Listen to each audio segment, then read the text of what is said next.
3 acres campus అంటే చూసారా, ఉందా 3 acres అక్కడ? రైట్, అంత బోగసే కదా. ఇదిగో 3 acre campus, limited seat, nursery to 8th అని ఇక్కడ పెడుతున్నారు ఇల్లు. మంచి ప్రమోషన్స్, రంగురంగుల బ్రౌచర్లు. వీళ్ళకు స్టార్టింగ్ ఏదైతే స్కూల్ ఓపెన్ చేస్తారో స్టేట్ సిలబస్ తో పర్మిషన్స్ ఇస్తారు, తర్వాత వీళ్ళకు సిబిఎస్ఈ. అంటే వీళ్ళకి స్టేట్ పర్మిషన్లే రాలేదు, అప్పుడే సిబిఎస్ఈ అంటూ బురిడి మొత్తం బోగసే. చూడండి, మంచి అడ్వర్టైజ్మెంట్లు మాత్రం అద్భుతంగా ఉన్నాయి ఇక్కడ. అసలు మనం చూసుకున్నట్టయితే ఫ్రంట్ పేజ్ లో ఉన్నదానికి ఇక్కడ ఎంత డిఫరెంట్ ఉంది. అక్కడ గ్రీనరీ, పార్క్, ప్లేస్ అదంతా 3 ఎకరాలు అద్భుతంగా ఉందని చెప్తున్నారుగా. విద్యార్థుల ఉజ్వల భవిష్యత్తును తీర్చిదిద్దాల్సిన విద్యాశాఖ అధికారులు తమ అక్రమార్జన కోసం విద్యార్థుల జీవితాలతో చెలగాటమాడుతున్నారు. రేపటి భావితరానికి బంగారు బాట వేయాల్సిన పాఠశాలలు ధనార్జనే ధ్యేయంగా పనిచేయడంతో పిల్లల భవిష్యత్తు ప్రశ్నార్థకంలో పడుతుంది.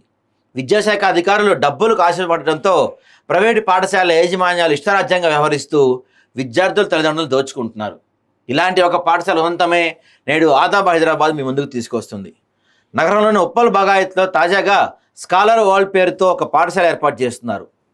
బహుళ అంతస్తు నిర్మాణం, రంగురంగుల బ్రౌచర్లు, మల్టీ లెవెల్ మార్కెటింగ్ చేస్తూ విద్యార్థుల తల్లిని మభ్యపెట్టి ఫస్ట్ క్లాస్కే ₹1,20,000 వసూలు చేస్తున్నారంట. వామ్మో, ఏంది ఇది? ఫస్ట్ క్లాస్కే ₹1,20,000? అది పర్మిషన్ రాకముందే. సరే, ఫీజుల విషయం పక్కకు పెడితే పాఠశాల భవన నిర్మాణ పనులు ఇంకా పూర్తి కాలేదు. జిహెచ్ఎంసీ నుంచి ఓసీ రాలేదు. అన్నిటికీ మించి ఫైర్ ఎన్ఓసీ అసలే లేదు. ఇవేమీ పరిశీలించకుండా స్థానిక ఎంఈఓ సహకారంతో డిఈఓను మేనేజ్ చేసిన పాఠశాల యాజమాన్యం పాఠశాల తెరిచేందుకు అనుమతులు కూడా తీసేసుకున్నారు. ఫస్ట్ ఇక్కడ మనం లోపల వేయాల్సింది ఎవడయా అంటే ఈ ఎంఈఓ, ఈ డిఈఓల్ని. ఎందుకంటే వీళ్ళు పర్మిషన్ ఇవ్వకుండా ఇది స్కూల్ స్టార్ట్ కాదు. అసలు అక్కడ ఇంతవరకు జిహెచ్ఎంసీ ఓసీ లేదు, ఫైర్ ఎన్ఓసీ లేదు, అసలు ఆ స్కూల్కి పర్మిషనే లేదు. వీళ్ళు మాత్రం అడ్మిషన్ కూడా స్టార్ట్ చేసేసారు.